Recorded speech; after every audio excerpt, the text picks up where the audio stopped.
আমরা হোম মেকাররা যারা সারা দিন বাড়িতে কাজ করি, it's a never ending job. সেই ঘুম থেকে ওঠার থেকে ঘুমোতে যাওয়া অবধি কিছু না কিছু করেই যাচ্ছি। তবু নতুন করে যদি কারোর সঙ্গে পরিচয় হয়, সে কিন্তু জিজ্ঞেস করবে কি করো। এটা মানতেই হবে, ইটস আ থ্যাঙ্কলেস জব।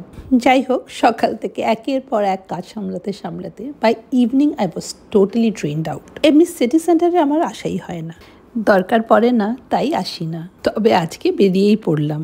ব্রেনকে এতটুকু অক্সিজেন না দিলে মনে হয় মাথাটা ফেটেই যেত। সিটি সেন্টারে ঢুকে সব কিছু একটু নতুন নতুন লাগছিল।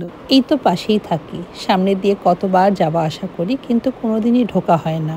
এই অনলাইন শপিং কিন্তু আমাদের পুরোপুরি ঘরবন্দি করে দিয়েছে। Pre and post Covid life has totally changed. কোভিডের আগে আমি কোনোদিনও অনলাইন শপিং করতাম না। এই সিটি সেন্টারে শপার স্টপে ঢুকলে প্রত্যেকটা মেয়েই আমাকে চিনত।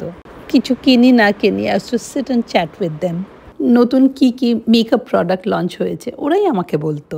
মেকআপে কিন্তু আমার ইন্টারেস্ট সবসময় ছিল, বিশেষ করে eye makeup. I was never very কিন অন ফাউন্ডেশন। ইনফ্যাক্ট ফাউন্ডেশন কিভাবে লাগাতে হয় আমি আগে জানতামই না। তবে হ্যাঁ, আই মেকআপ আমি শিখেছিলাম নিজের উপরে ট্রাই করতে করতে। তখন তো আর ইউটিউব, ইনস্টা, ফেসবুক এসব ছিল না, আর নলেজের ছড়াছড়িও ছিল না।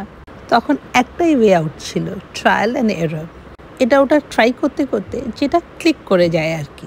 তারপর যখন ইউটিউব এলো and I started following some renowned makeup artist, দেখলাম আমি যেই টেকনিকগুলো নিজের উপর ইউজ করতাম সেটা কিন্তু খুব একটা ভুল ছিল না। যাই হোক, আজকে যখন এসেছি, অনেক দিন ধরে যেই কাজটা করব ভাবছিলাম সেটা করেই ফেললাম। মেকআপ রিলেটেড কিছু কিনতে হলে আমি জেনারেলি নাইকা থেকেই কিনে থাকি। তবে অনেক দিন থেকেই আমি একটা স্কিন টিন্ট খুঁজছিলাম। প্রথমবার কোনো ফাউন্ডেশন বা স্কিন টিন্ট তো আর শেড কার্ড দেখে কেনা যায় না। So this was long overdue. Regular বেসিসে কিন্তু আমার ফাউন্ডেশন থেকে স্কিন টিন্ট লাগাতেই বেশি ভালো লাগে। একটা লাভ চাইল্ড মাসাবা স্কিন টিন্ট এবার প্রথম কিনলাম। বলছে তো 4-in-1, প্রাইমার, সানস্ক্রিন কিছুই লাগাতে হবে না। বললো ময়শ্চারাইজারও নাকি লাগাতে হবে না, বাট আই এম ডাউটফুল। আমার স্কিন বেশ ড্রাই, ময়শ্চারাইজার আমাকে লাগাতেই হবে। এই দেখো, এই দুটো জিনিস আজকে কিনেছি, একটা টিন্ট আর একটা আই পেন্সিল। নেক্সটে একটা কাজে বেরোচ্ছিলাম, দরকার ছিল না, তাও একটু মেকআপ করেই ফেললাম। নতুন টিন্টটা ট্রাই করতে হবে না, খারাপ না, বেশ ভালো।